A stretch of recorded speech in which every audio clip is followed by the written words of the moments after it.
Again, most of these videos are going to be a time lapse here, but I brought in some popular textures here that, you know, when I look at images like this, I look at the shapes and the values, right? And so I really like what's happening with the lighter rock values here.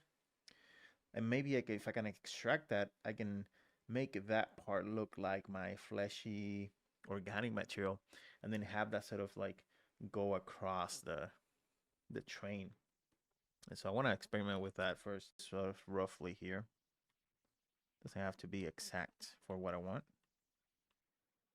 right?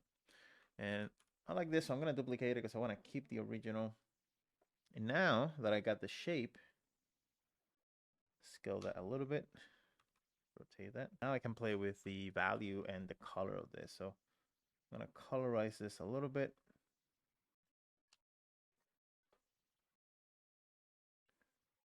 Maybe something like that. Let's duplicate that.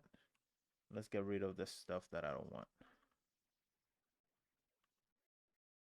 I don't want it to go too far out. I want to like maybe a third of the train being taken over this.